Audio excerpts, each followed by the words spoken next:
सांग मैंने आपण मैंने केबे झाड़ू रे क्लिप लगे कि लगे ना देना आज ये टिप्स देखला पर आपण मैंने पूरा आश्चर्य हो तो वीडियो को जमार भी स्किप करेंगे फर्स्ट टू लास्ट पर्यंत फुल देखिए।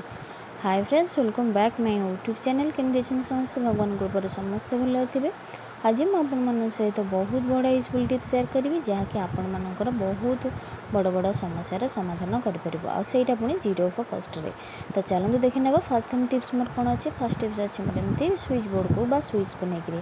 तो आम घर जिते स्विच बोर्ड तो बहुत स्विच थाए तो आम केतले चार्जर बसई था फैन लाइट आ बाकी वगैरह स्विच थाए तो ताकू आम जिते हठात किना घर पशिता ना तो रूम रे पशिला बेले कौ स्विच कौटा आम से जापर न था जहाँफल कि आम सब स्विच मारे पड़ी था। तो यहाँ तो समस्त सांगे प्रोब्लेमटा होता है।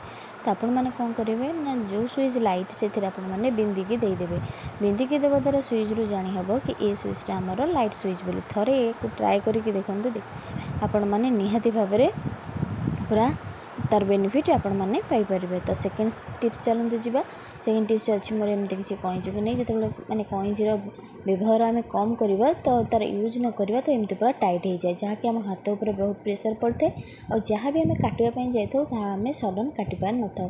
से आपण मैंने देखूँ नड़िया तेल को लेकर आपण मैंने कईचीर ये जो सेंटर जगार जो गोटे अच्छी पॉइंट से जो लगुच आपना देदेवे बाकी आउ तेल को दीपट साइड्रे देदेवे जहाँकि आपण मानकर बहुत जाम जो व्यवहार न होकर जाम हो जाए तो से मैंने तेल देवा द्वारा से फ्लेक्सिबल टाइप हो जाए तो आपण मानक काटापी किसी भी प्रोब्लेम हो न था। बेले बेले रस्ट खाई मोर ये जिनस गुड़ाक बहुत जोर टाइट हो जाए जहाँकि आम व्यवहार आम तक कर आम हाथ में बहुत पेन होता है।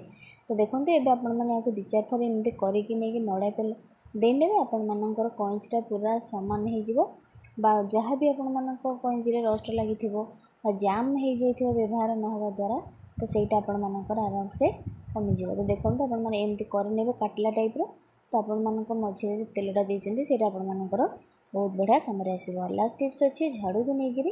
तो आम हेयर तो क्लिप लगे तो झाड़ू आम क्लिप कौन पर लगेगा सीटा आपण मानक निहाती भाव में आश्चर्य लगुव। तो आश्चर्य हेनी वीडियो को पूरा देखूँ और वीडियो भल लगे निहाती भाव में लाइक शेयर सब्सक्राइब करने जमार भी भूलें।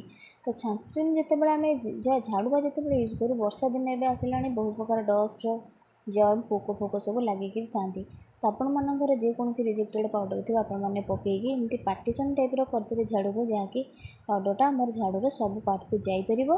तापर आपण मैंने झाड़ू को राति आपण मैंने करेंगे दिन आपण मैंने करेंगे कि जहाँ भी आपण मानक झाड़ू थी मैंने पोक कीटाणु ए बास्ना पाउडर रे सब पलि जाए जहाँकि आपण मानकर झाड़ूटी पूरा क्लीन हो। तो निहाती भाव में ये टिप्स टी करूँ घरे जहाँ भी रिजेक्टेड पाउडर थी आपने नहीं यूज करेंगे टी स्मेल वाला पाउडर पकेले आगे बढ़िया काम कर। तो क्लिप देदेला माने पार्ट पार्ट सब हो झाड़ू तो आराम से पाउडरटा सब झाड़ूर सब पार्ट को जापर। आशा करुँच आज सब टिप्स आपको निहाती भाव में पसंद आए। जो मैंने मो चैनल नुआ थे प्लीज चैनल को सब्सक्राइब कर पाखे बेल बटन को क्लिक करेंगे जहाँफल कि वीडियो नुआ नोटिफिकेशन आपण पाखे जल्दी पहुँच पार। रही जय जगन्नाथ।